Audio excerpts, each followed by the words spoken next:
Hello and welcome to day 16 of the 20-day Building Your Brand Challenge. And today is part 2 of ways that you can differentiate your brand, also known as differentiation or differentiators. And yesterday we talked about 3 different ways that you can differentiate your brand irrespective of whatever life cycle your brand is at, whether you're in startup, whether you're a small business in fast or high growth mode, or you're an existing established family business and you're looking to leave a legacy behind. Yesterday we talked about how you can have authenticity all the way, and we used Freddie Mercury as the example.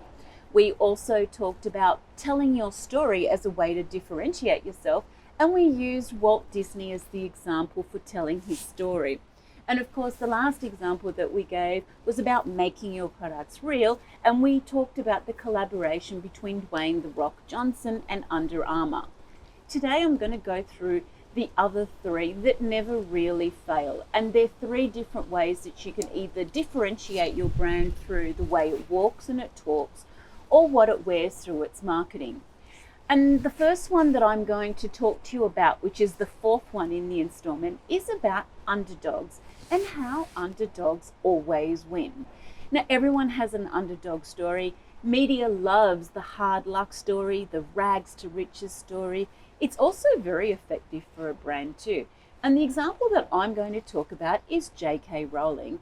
Now, if you don't know who she is, she's one of the wealthiest women in the world. She's also the novelist that penned the amazing and successful novel Harry Potter and its entire installation.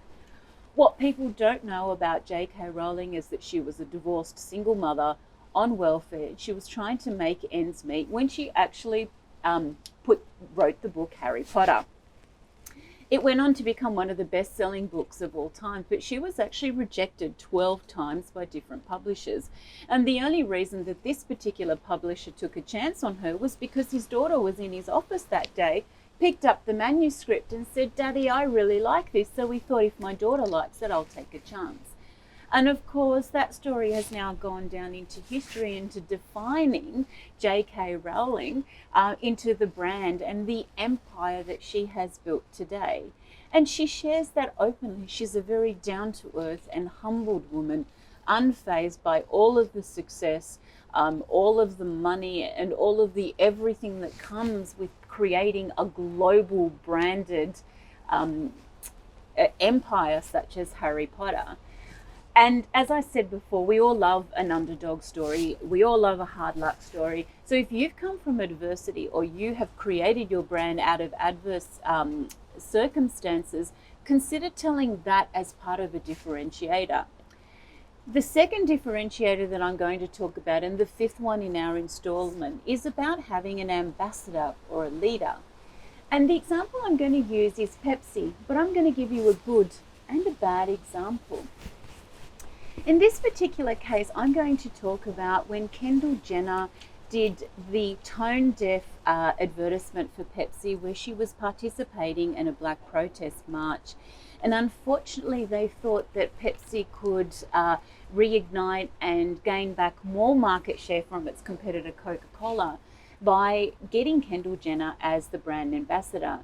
Unfortunately, there was such a backlash that the brand lost 24% market share globally that year. For a global brand, that is a massive hit. Massive. Imagine losing 24% of your business overnight. Boom, just from the wrong ambassador representing your brand. Now, this example also is applicable for influencers on social.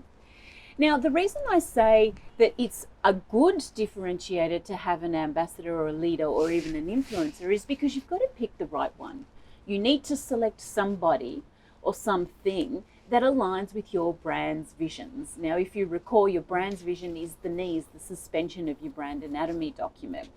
Of course, fast forward a couple of years later, and we've had Beyonce as the brand ambassador for Pepsi at the Super Bowl. We've also had the likes of Britney Spears, Pink, and Enrique Iglesias resurrect a scene from Gladiators to We Will Rock You, which obviously catapulted the brand back again. So selecting an ambassador and an influencer or a leader can be the right way to go. It is always good if, I caution you, if you pick the right person. And the best way to do that is to make sure the person that you select aligns with your brand's values. And the third differentiator that we're going to talk about is a slightly oddball one, but one that I really like, and it's the sixth one in our installment, and it's about constantly exceeding expectations. I can hear you already rolling your eyes. Oh, but I give excellent customer service and my product is second to none. Yes, that's a given. In fact, it's not even a differentiator if that's all that you do, because it's expected in this day and age. Sorry to disappoint you. But the example I'm going to use is Oreos. Oreos is literally a chocolate biscuit, 2 chocolate biscuits that houses a nice creamy center, and it's approximately yay big. And the way that they constantly exceed expectations is the way that they represent their brand. I mean, they were very, very clever one year at the Super Bowl when there was a blackout, and someone in their social media team thought, hey, we'll just come up with a quick graphic and say, you can still dunk in the dark. And of course it went viral. Their annual sales went up 20% in the following quarter just from showing how you can exceed the expectation of eating a simple chocolate biscuit. Of course, the best worldwide example of how they exceed your expectation isn't in the packaging, isn't in the price point, it's not in the recipe, and sometimes it's not even in the marketing. It's the way you experience their product. Let me remind you of something. A little boy and his dog, a glass of milk, the advertisement for the Oreos, and he says, first you twist it, then you lick it, then you dunk it. I mean, that's our experience of Oreos. They exceeded our expectation of a simple chocolate biscuit that you could pick up anywhere on any shelf in any supermarket around the world by telling us how you should eat it. So when I talk about a differentiator of being able to constantly exceed expectations, I don't just mean in how you deliver the product or your service. Yes, that's one way. But what else can you do to exceed the expectation of how it's delivered? How people experience your brand, your product or service, the way that they are exposed to your product or service, how do they come in contact with it? What kind of advertising or marketing would you do to exceed that expectation? And this one's a great one because this truly is where innovation is born. So, no exercises for today, but I do want you to rewatch day 15 yesterday and rewatch today's episode to see which one of those differentiators might actually work for you.